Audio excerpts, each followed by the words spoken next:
स्वामी समर्थ. स्वामी महाराज तुमच्या सर्व चांगल्या इच्छा पूर्ण करो ही स्वामींच्या चरणी प्रार्थना करते आणि आजच्या या नवीन व्हिडिओला सुरुवात करते.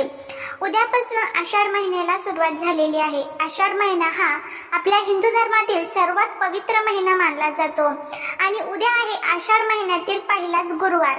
आता बघा, आषाढ महिना जो असतो तर तो भगवान श्री विष्णूंना समर्पित असतो आणि गुरुवार हा जो दिवस असतो तर तो देखील भगवान श्री विष्णू आणि देवी लक्ष्मीला समर्पित असतो.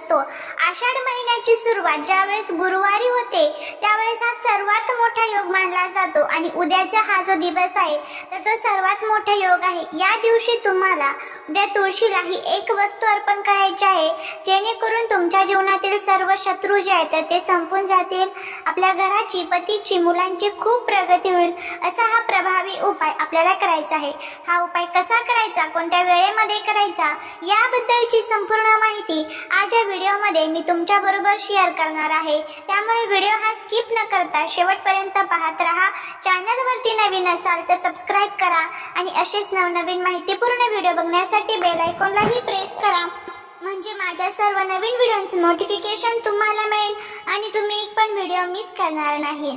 गुरुवार हा देवी लक्ष्मी आणि भगवान विष्णूंचा वार मानला जातो. या दिवशी आपण आपल्या घरामध्ये भगवान विष्णूंना प्रसन्न करण्यासाठी विष्णू सहस्रनामावली, व्यंकटेश स्तोत्रम, लक्ष्मी गायत्री मंत्र, विष्णू गायत्री मंत्र या सर्व स्तोत्रांचं आणि मंत्रांचं पठण करायचं असतं.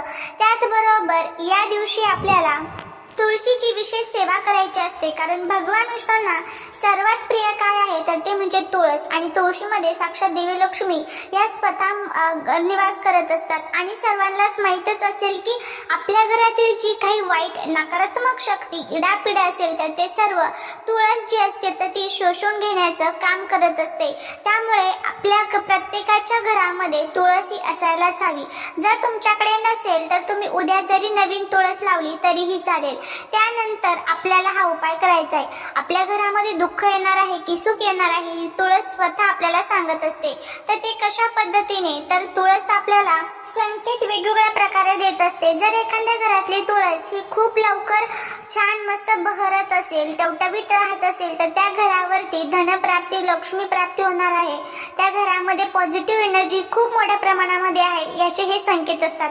पण एखाद्या घरातील तुळस तुम्ही बघितली की ती सतत सुकून जात असते किंवा तिची कितीही काळजी घ्या, निगा राखा तरीही ती व्यवस्थितपणे टवटवीत राहत नाही किंवा बहरत नाही. त्यावेळेस समजून जायचं की त्या घरातली जी तुळस आहे तर ती त्या घरावरती जे काही संकट येणार असतं तर ते तुळशीने स्वतःवरती घेतलेलं असतं.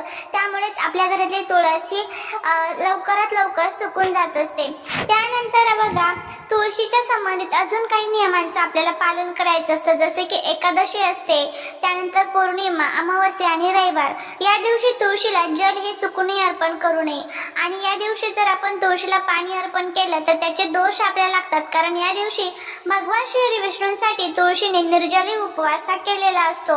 आता बाकीचे दिवस तुम्ही पाणी देऊ शकतात, दूध वगैरे काही अर्पण करू शकतात, पण या दिवसांमध्ये चुकू नये नाही. त्याचबरोबर गुरुवारी अजून छोटे छोटे उपाय आपल्याला करायचे असतात. त्यामध्ये हळदीचा एक अतिशय प्रभावी उपाय आपल्याला करायचा असतो. आपल्याला थोडीशी हळद घ्यायची असते आणि त्यामध्ये पाणी मिक्स करायचं असतं आणि त्याचं लेपन जे आहे तर ते आपल्या उंबरट्यावरती द्यायचं असतं, म्हणजे त्याला हळदीने आपला उंबरटा सारून घेणे असं म्हणतात. यामुळे कोणत्याही वाईट शक्ती ही आपल्या घरामध्ये राहत नाही आणि त्या घरातून नेहमी दूर राहतात.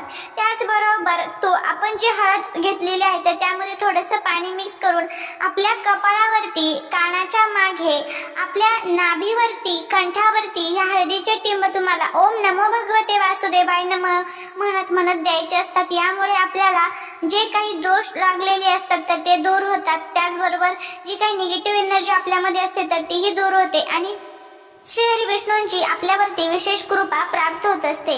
त्यानंतर आपल्याला हा जो प्रभावी उपाय आहे तर तो उद्या कधी करायचा आहे तर उद्या सकाळीच तुम्ही हा उपाय जो आहे तर तो करायचा आहे.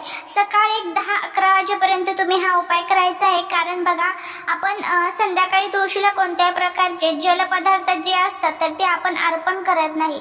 या उपायाने काय होणार आहे तर बघा, आपण खूप कष्ट करतो, मेहनत करतो, पण आपल्या कष्टाला, मेहनतीला नशिबाची साथ मिळत नसेल, घरामध्ये सतत अडचणी, अडथळे आणि त्याचबरोबर अनेक प्रकारचे दोष तुम्हाला जाणवत असेल, वाईट शक्तींचा प्रभाव तुम्हाला जाणवत असेल, घरामध्ये घरामध्ये आलेला पैसा हा घरामध्ये टिकत नसेल, सतत तो कुठे ना कुठे खर्च होऊन जात असेल, घरामध्ये पतीची मुलांची प्रगती थांबून गेलेली असेल, सतत भांडण कटकट वादविवाद होत असेल, पती पत्नीमध्ये भांडण होत असेल, अशा तुमच्या अनेक समस्यांसाठी तुम्हाला हा जो उपाय आहे तर तो करायचा आहे.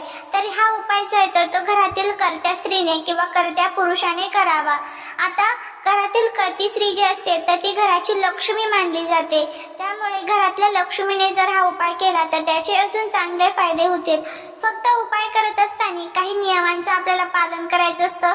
त्यामध्ये तुम्ही एक गोष्ट लक्षात ठेवायची की उपाय करत असताना तिथे कोणत्याही प्रकारचे आपल्याला मनामध्ये किंतु परंतु येऊन द्यायचा नाही की मी हा उपाय केला आहे मग याचा फायदा हा मला कधी होईल किंवा मग याचा फायदा मला होईल की नाही होणार, अशा प्रकारचे प्रश्न हे मनामध्ये येऊन द्यायचे नसतात. आता हा उपाय सलग तुम्हाला 11 गुरुवार जो आहे तर तो करायचा असतो. उद्या जो गुरुवार आहे तर त्या गुरुवारपासून तुम्ही पुढचे सलग 11 गुरुवार हा उपाय करायचा आहे. मध्ये सुतक पिरियड्स आले तर ते गुरुवार स्किप करू शकता, कुठे गावाला जायला लागलं तर तेही गुरुवार स्किप करू शकता, काहीच अडचणी. अगदी साधा सोपा उपाय आहे. या उपायासाठी तुम्हाला थोडीशी हळद घ्यायची आहे, त्यानंतर तुम्हाला थोडंसं गाईचं जे कच्चं दूध असतं तर ते घ्यायचं आहे, तुळशीजवळ जायचं आहे. तुळशीला तुम्हाला सर्वात प्रथम हळदी कुंकू अक्षत अर्पण करायचे आहे. तुळशीच्या आजूबाजूची जागा व्यवस्थितपणे साफ स्वच्छ करून घ्यायची आहे. त्यानंतर आपल्याला जे आपण 1 चमचाभर दूध घेतलेलं आहे त्यामध्ये थोडंसं पाणी तुम्हाला मिक्स करायचं आहे. तुळशीला धूप दीप अगरबत्ती करून घ्यायची आहे आणि त्याचबरोबर थोडंसं दिव्याला सुद्धा हळदी कुंकू अर्पण करायचं आहे. त्यानंतर जे आपण 2 वस्तू घेतलेल्या आहे त्यामध्ये दूध आणि हळद जी आहे तर ती सर्वात प्रथम तुम्हाला हळद जी आहे तर ती अर्पण करायची आहे. हळद अर्पण करत असताना ओम नमो भगवते वासुदेवाय नमः या मंत्राचं पठण करायचं आहे. त्यानंतर तुम्हाला त्या हळदीवरती जे दूध आपण घेतलेलं आहे तर ते अर्पण करायचं आहे. त्यावेळी सुद्धा ओम नमो भगवते वासुदेवाय नमः या मंत्राचं पठण करत राहायचं आहे.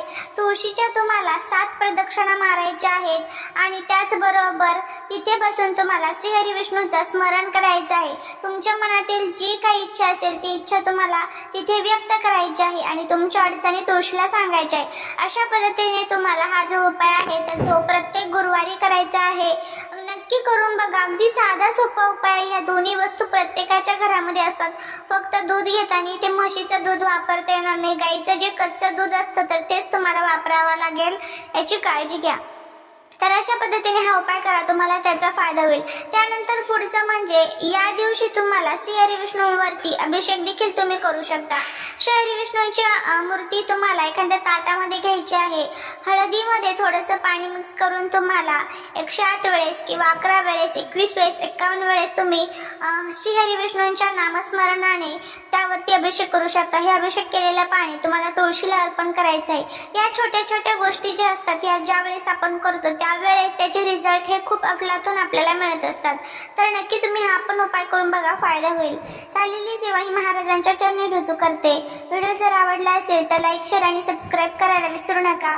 भेटूया पुढच्या एका छानशा नवीन व्हिडिओत एका नवीन माहितीसोबत. श्री स्वामी समर्थ.